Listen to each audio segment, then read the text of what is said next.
guys, to round 13 and round 14 of the online racing league Scirroco Cup, guys. And today we're here for Hockenheim. Now, this track in these cars, probably not a particularly good combination. You know, if anyone that plays Forza will know that the curbs around Hockenheim are not the nicest, guys. You can just see there, like, run wide over the curbs on the entrance to turn 1, and you just have to, you know, sort of plant two wheels either side of the curb there and try to, you know, just avoid taking the curbs again. You can just see there into turn 2 as well. Perfect example of what happens. The back end lifts up, and you've just got absolutely no chance of saving it there, guys. You know, you're just always going to lose time. So around this track, you know, it's either avoid the curbs or attack them as much as you possibly can there. And, you know, coming down this long back straight, this will probably be where I lose most of my time in the races, guys. But coming into this race, I'd only done about 5 or 6 laps practice. You know, obviously, there's only one round to go after this one next week at the Indianapolis, I think. So probably, again, a track that probably won't best suit my tastes in these cars, guys. But, you know, after we had a lobby last week, you know, I'm looking for another strong result here today. And coming down into the second sector of this track, you know, Hockenheim, a track on this game I'm not a particular fan of. You know, I've never been a particular fan of it on F1, but there are quite a few little pieces of track knowledge, you know, you can take from F1 and bring it here as well. And coming down towards the final sector of the lap, we actually run a tiny bit wide through this corner. We run a little bit over the curb, but we do hop back onto the track as quickly as we possibly could there. So don't really gain any time out of that. But coming now through the final sector, I get a very, very good run into the stadium section there, you know, using nearly all the curb on the outside of the corner there, and coming down into the hairpin on this game, incredibly hard with front wheel drive cars. You know, the front end just doesn't grip in to the hairpin there. You know, you try and get the car in on the camber, and it just doesn't seem to work out, guys. But coming through the final couple of corners though, unfortunately just run the car a little bit on the curb into the second to last corner there and attack the final curbs as much as I possibly can there. And that's been a very, very solid lap for myself for this race, and it's going to leave me with a 1 minute 53.3 there, which I was very, very happy with. That actually left me right at the front of A lobby next to Prod Forza 4 AMG. There I am, up in P2 there with VBR Hayasa there. So two guys, you know, so far this season that I've permanently been near in these races. You know, my teammate EVR Taylor up in P4 as well, with A Colin in 5th place there. He's been a bit on and off this season. THR7 Motorsport up in P6 there, a very solid result from him with ACR Surprise up in P7 as well. And then we've got Joey DeTurtle, who I don't think I've actually raced with yet in this league. AMS Custom Dips, which some of you guys might recognise. Then we've got GB Omnitheist, who I used to race with a bit more in these races, but I'm not too sure where he's been. And last on the grid is GTR Kabuki there, where we've got Golfman Turbo in his Audi there, you know, looking very good as the safety car, guys. But, you know, hopefully this race runs alright, and we're going to be going at 4 minutes, guys, so it's lights out, and away we go there. And off to not a particularly great start. I'm going to go straight over to the racing line, down towards turn 1, you know, don't want to see anyone trying to go ram outside or anything, you know, want to take it single file there, and Prod Forza 4 AMG is able to get a very, very good run through the corner there, but no track extending from either of us there, guys. You know, hopefully, if we keep it clean, obviously, for us to, you know, there's a lot of guys right behind us, you know, that are very, very similar on pace. We sort of had, you know, a tenth and a half gap to everyone else in this qualifying session, guys. So, you know, hopefully in the race we can try and make a little bit of a break for it, the pair of us. But, you know, I'd still obviously want to try and win this race. Unfortunately for me, you know, the first race of the evening, once again, nothing's really happening. The first race, I just seem to always hold track position. And unfortunately for me, you know, we were able to hold on to about a 2-second gap to Prod Forza 4 AMG there, just ahead of me. You can just see the gaps behind, about 800 feet to VBR Hayasa and EVR Taylor there. So, you know, it's quite clear that us two had a bit of a pace advantage there, but coming down towards the line, it's going to be P2 in B lobby there, a fairly strong result for myself there. You know, I can be quite happy with that. And just having a look at the results from that first race, you know, I think the top 4 stayed in perfectly the same positions there. Maybe even been the top 5, just all stayed in order there. You know, nothing really too much to talk about there in that first race. But the second race of the evening, starting second to last, this is where it could all get very tasty. Lots of chances to make up places there, and we actually get off to a very, very good start there. Going to be going 3 wide down towards turn 1 with my teammate EVR Taylor and VBR Hayasa both on the outside of me. Coming down into the corner, I'm going to go a little bit cautious, take a lot of curb and accidentally, you know, make a little bit of contact with those two guys. You know, it was very much a bottleneck into the corner there, but I lost out mostly out of that. And as you can see, Prod Forza 4 AMG trying to have a look around my outside, but Hayasa breaks incredibly early into the corner. I'm going to be able to look right next to him down the inside there into the corner. Very good spatial awareness from Hayasa there. He's going to be able to hold it a long past me there, and through turn 3 he's going to be able to, on the inside, able to hold on to the position there as Prod Forza 4 AMG loses out a little bit of time thanks to that, you know, not very ideal for him.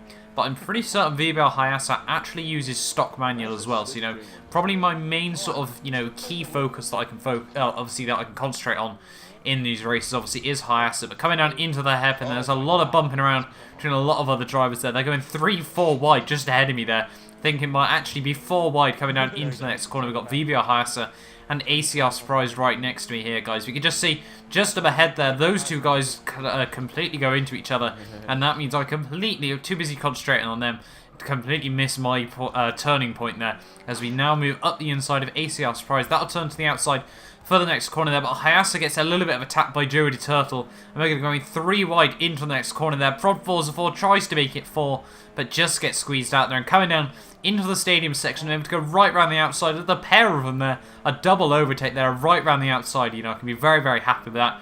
And into the next corner there, I try and look down the inside of Omnitheus there, but he defends it perfectly there. As you can just see, there's a little bit more bumping and knocking around just ahead of me there, as Kabuki gets caught out on the outside. I'm able to go straight past him there. Up into P7 we go, as GP Omnitheus goes wide as well, and that leaves Joey the Turtle out hanging out to dry, as I now move up into P6, but unfortunately, coming through the final corner there with just a little message on my dashboard. Unfortunately, that means I run wide, lose a whole heap of positions. Back down to P9 we go, so you know, all the hard work we've done didn't unfortunately end up paying off there, but Kabuki runs wide through turn 1 as well, so you know, I'm going to be able to make up a little bit of the positions back. Unfortunately for me, you know, Hayasa, probably one of my big rivals in these races, is able to get a couple of positions up the road from me, but coming into the next corner, brake very, very late there, attack the curbs just a little bit there, and therefore we do hold on to P8 in this race so far. And you know, there's still plenty of chances throughout the rest of this race, guys. And now skipping on to the end of lap 3, you know, we're still right on the rear of Joey the Turtle, you know, just trying to make sure he knows we're going to be going for a move very, very quickly here. And he makes a little bit of contact with Omnitheus just ahead of him there. I give him a little bit of a tap into the next corner as well. And we're going to go down the inside into the next corner there, but Joey the Turtle turns in on me there, and unfortunately for him, you know, he just twitches back out to the outside there, and nothing, you know, we could really do. You know, it was quite clear we were going down the inside there, you know, not a particularly big punt, but enough to sort of send him sideways, and I can only apologise to him.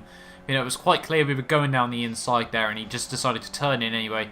And next up, though, on my hit list will be GB Omnitheus, just up the road ahead of me here. You know, I had a little bit more pace than him in these early stages of the race. You know, hopefully I can try and look past him very, very quickly in these race, guys. You can just see there's a lot of tyre smoke coming from up the road ahead there, and that's A. Collins, I think it is, having the sim twitch of his life there. He did actually manage to hold it in the end there. Quite an impressive save. You know, he's lost a whole heap of positions there, and especially on the grass, you know. Very well done to him, though, for keeping it in the right direction there. But coming down into the hairpin, and I give Omnitheus a little bit of a tap there, you know. I just seem to brake so much later than him there, but I'm not going to try and make the position up from that. That'd be incredibly unfair. So I do bail out the throttle just a little bit there and let him hold on to his position there. And hopefully, you know, on these next couple laps, I'm going to try and have a look down the inside into the hairpin there. I go down the inside. Omnitheus once again brakes a little bit early there, and he's going to go for the switchback move.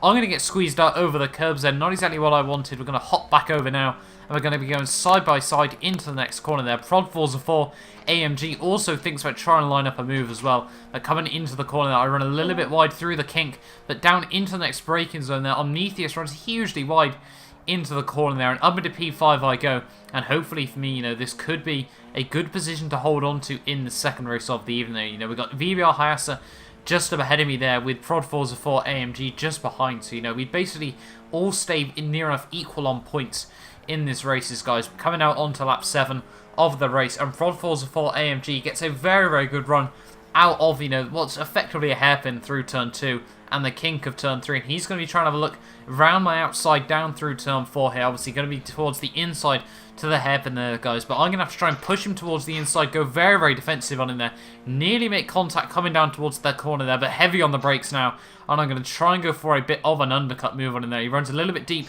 into the corner and able to get on the power nice and early there, a little bit of contact, you know, just a little bit, you know, bumping and racing, and unfortunately for me, Prod Forza 4 AMG does hold on to the position for now, guys, in this race. Up into P5 he goes. You can just see how much extra speed he has with that manual clutch, guys. But now moving on towards the final lap of the race. You know, we haven't let go yet. You know, we're still trying to believe that we can obviously get back this position, you know, on Prod Forza 4. And coming down through turn 1 there, he doesn't get a very good run. You know, he takes a lot of curb there and not exactly what he wanted. And down towards the corner, the second turn on this final lap. We're going to try and have a look around the outside there. Brake a little bit early. Going to try and go for a bit of a switchback move here. Takes a lot of curb there, which leaves me on the outside. A little bit of contact is made. And we're going to have the inside for turn 3 there. Just pushing him out a little bit wide. I tried to think about going on to put him onto the curb there, but I thought better of it.